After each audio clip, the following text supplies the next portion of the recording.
Hello, thanks for joining me.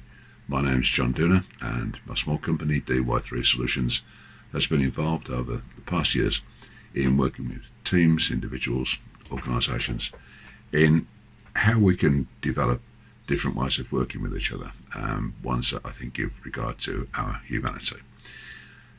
We are in an interesting period, aren't we? The pre-COVID period is very much in the past, and there's a lot of uncertainty about what the future will look like post-COVID. In this gap, we've got some time for some creative thinking to take place, and perhaps the opportunity to start modelling some different approaches, moving maybe away from the competitive and more toward the collaborative. This clip sets out for you some of the ideas we've been looking at, and hopefully might provide something of a roadmap for how we can progress things forward. I do hope you enjoy it. Thank you. Well, there are one or two implicit assumptions here that I would probably want to unpack in a different place, but the idea of when this is under control, I have a feeling that might take some time, and that the context in which that control is reassumed is going to be a very different one.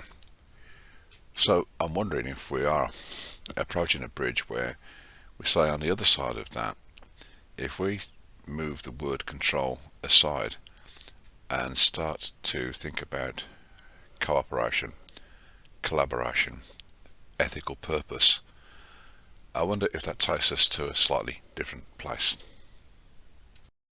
Much maligned, aren't they, bureaucracies? And in any sort of reorganisation, rationalisation, what do I mean? Downsizing. That they tend to be the first ones put on off. We need to take a look at maybe cutting the red tape, reducing the amount of pen pushes, and highly pejorative terms for what I see as an essential function of organisations, be it large or small. How do I ensure fair delivery of our services? And this is particularly true in the public sector, charitable sector. How do we ensure the fair delivery of our services while supporting the values of the organisation? And if we can't do that, I wonder if we might say, could it be that it is the values of the organisation that need realigning, because the bureaucracy is in itself a reflection of organisational values? And we are, of course, including in the scope of the conversation community organisations. And it's important to mention that now, because when we ask that headline question of community organisations, it's my guess that they can come up with an answer to that pretty quickly, especially the why bit. Now, if we ask that of bureaucracies as if that was a thing we could do, so let's close down on that a little bit. If we could ask that of certain elements of bureaucracies, I wonder what that answer would be. Because if we are in the business of measuring performance in a series of metrics, I'm not quite sure that that produces a benefit we'd like it to. What I think is far more interesting is the candour, the power and the trustworthiness of the stories bureaucracies can tell about themselves and their organisation. I think we can deal with this pretty quickly, can't we? No one would have chosen to start from here when we are in the teeth of a pretty awful and uncertain time.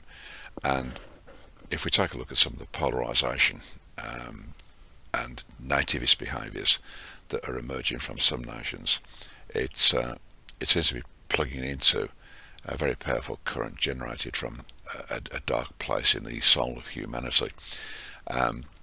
So that we wouldn't have started from here, and that we wouldn't have wished some of the current thinking on ourselves, I think that increases the importance of asking the question, what could we do better / differently? It's my view that where we are at the moment, harm will be caused as a direct outcome of, as I'm saying here, rapacious national and international individualism. Well, we can't change all of that, but what I think we can do is to start opening some conversations that say, that pose the question, how can we better protect ourselves from the outcomes of rapacious national and international individualism, and what sort of structures would we need to have in place to ensure that boundaries were sufficiently flexible to allow greater collaboration and greater cooperation to take place.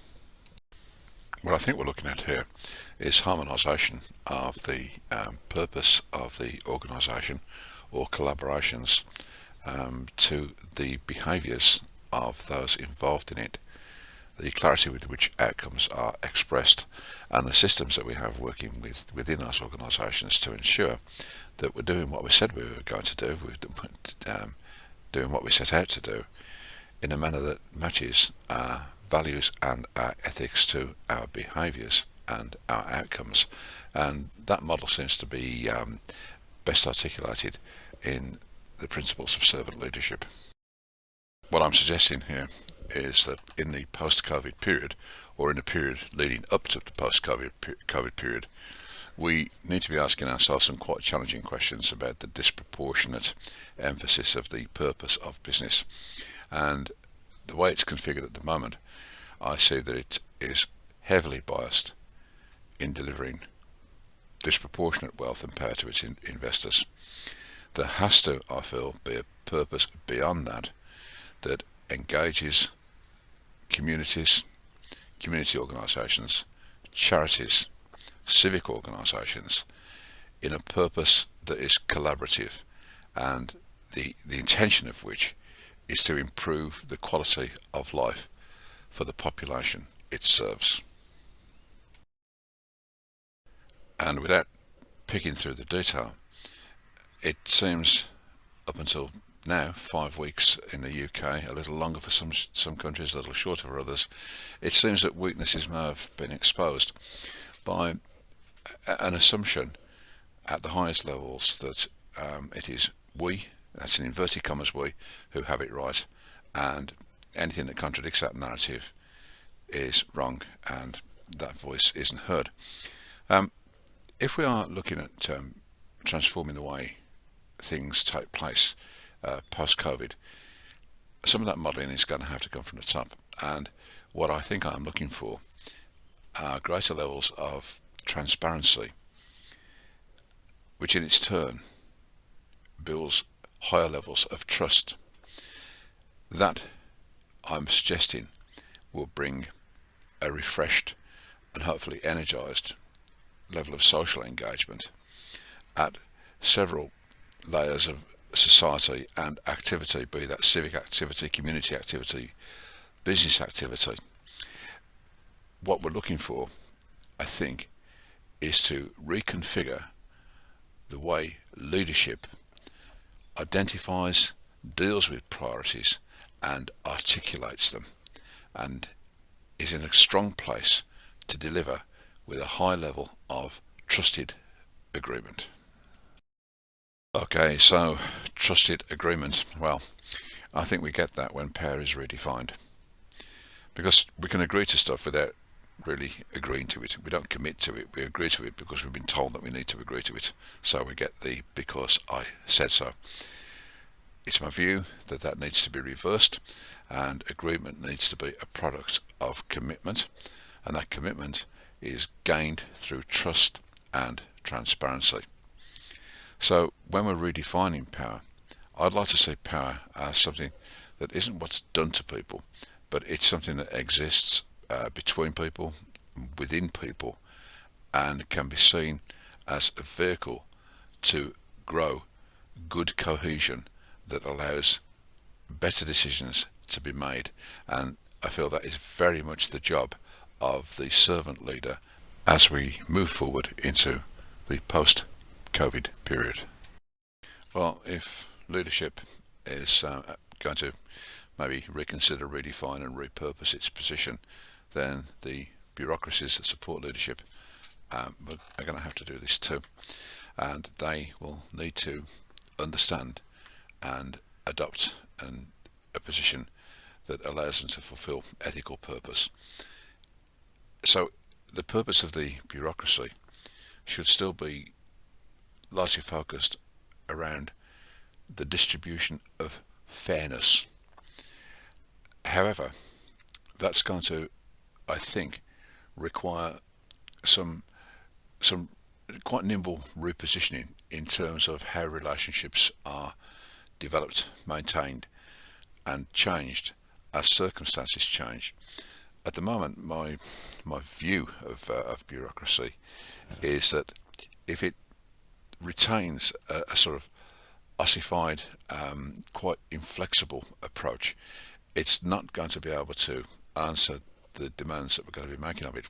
What I think we need to be looking at is how do we develop a higher level of responsive, robust flexibility, so that we've got our operational boundaries. We understand where we're at and what we're doing, but those boundaries can be stretched on occasions. And if we need to stretch them more, then that's a different conversation.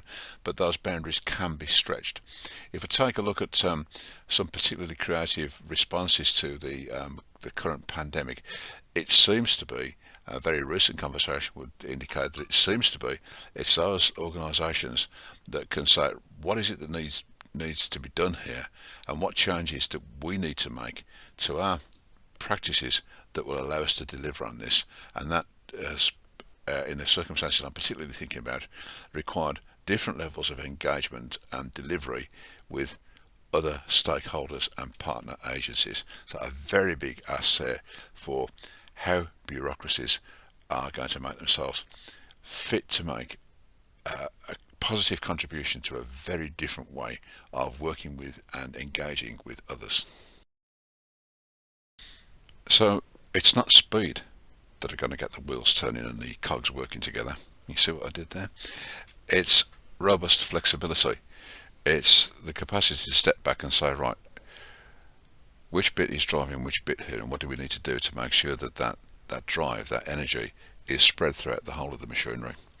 And there are three words that spring out for me here. What do we need to learn? What do we need to grow?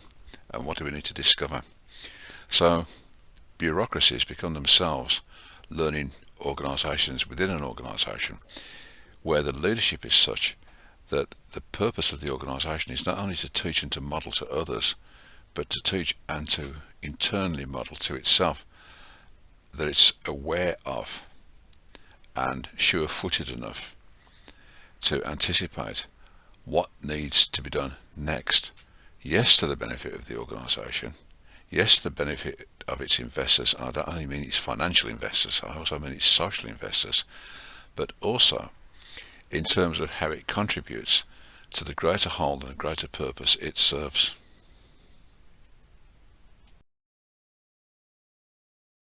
As we create a new set of footprints, there are some principles that I think we need to absorb, and one of them is that to keep people with us, we have to understand that from time to time they're going to get it wrong.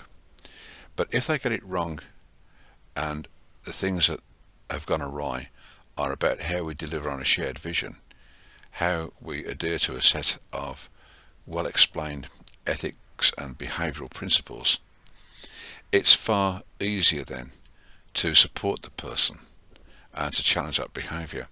And we have to be very honest about this. It's a grown-up world, and from time to time there is going to be a mismatch.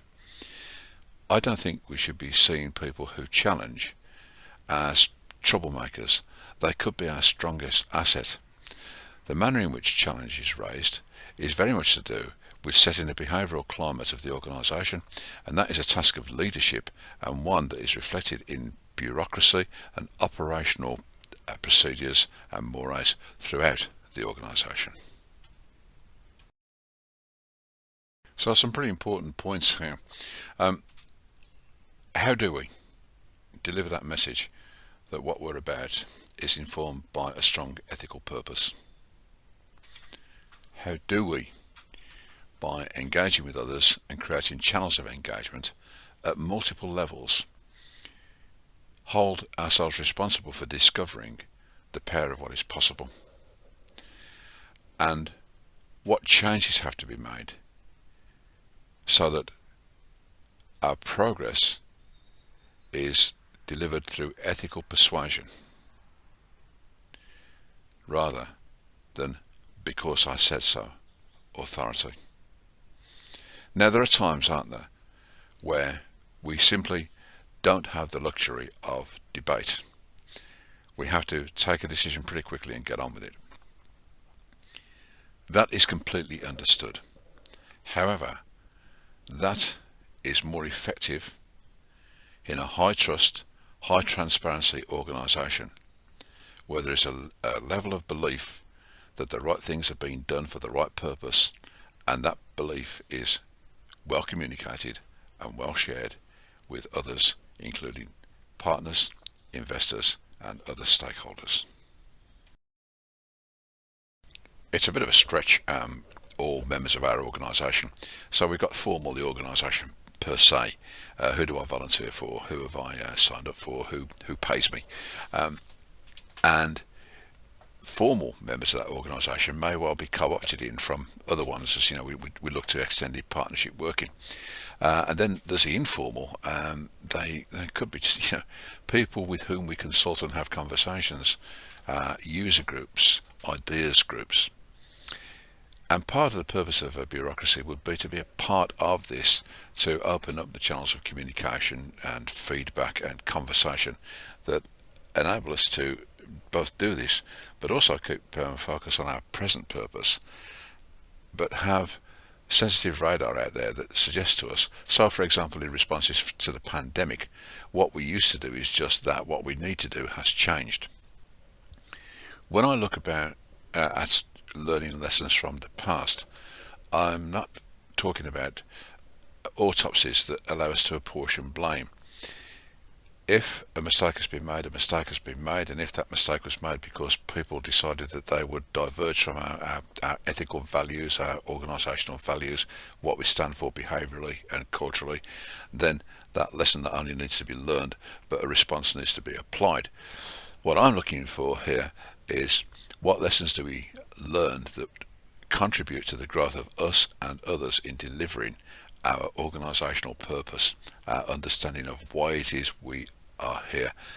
And that is, I think, how we assimilate and describe our current reality. We are here to serve a purpose and a purpose beyond. When I was putting this slide together, I thought, gosh, this looks like a really forward-thinking role for what bureaucracies could be for, what's their purpose. However, it would have to happen in the context of leadership that would support and encourage a bureaucracy to do just this, so it doesn't happen in isolation.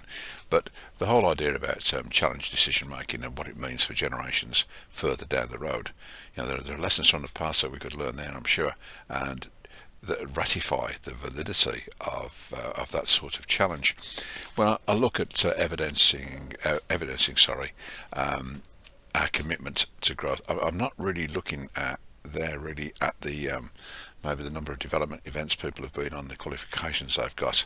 I'm really looking at how we can bring together as a composite of their experiences that allow us to tell a very strong story about the growth journey and what it means to them, what it means to their community, what it means to the organisations within which they're engaged, and beyond. On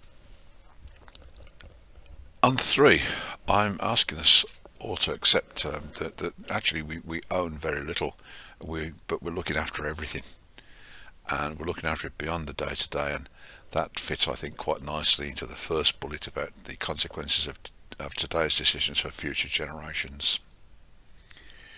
And how would leadership, how would a bureaucracy ensure that what we're doing contributes to the greater good of society? And that, I think, presupposes that we've got a pretty good idea about what the greater good of society would actually be. There's a temptation really to over-dwell on this, and that's not the purpose. I think the purpose of this particular slide is maybe to say, I think we are as ready now as we are likely to be in the foreseeable future to question the decision-making processes, the beliefs, the values that have delivered us here. And globally, with notable exceptions, it seems a pretty confused and uneven place. And I'm suggesting that powerful groups have behaved in the way they have as a means of hanging on to power. Now, we will all know that when people see power slipping away from them, they tend to hold tighter. So I'm expecting a response.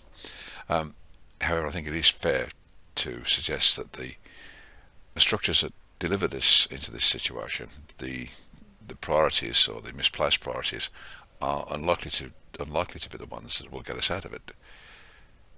All of that said, I find it difficult to imagine that powerful groups and powerful individuals will say, oh yes, that sounds a good idea, have my power. They won't. This isn't about suggesting violence, it isn't about suggesting upheaval. What it is, I think, is about putting in place some strong conversations that build a momentum, one in which the need for change and the benefits of change in the way decisions are made, in the way that organisations are led, and the manner in which those employed by those organisations serve not only the interests of the organisation but primarily the interests of those whom it serves beyond the shareholders. I think we have the opportunity to enable others to see that there could be some potential in developing this and carrying it forward. Well, thanks for sticking with me throughout the presentation, throughout the clip, and I put this final slide in. This view doesn't exist anymore. Some buildings have replaced it, and a new horizon has been constructed, and I think that's very much what I'm about here. It's about maybe we need to change what we're looking at, and we'll only do that by building something ourselves. So thanks once again, and I'm open for comments, suggestions, phone calls, emails, Skype conversations, Zoom. Let's see if we can keep this dialogue as open, as fluid as we can, with a view to carrying things forward. Thanks again.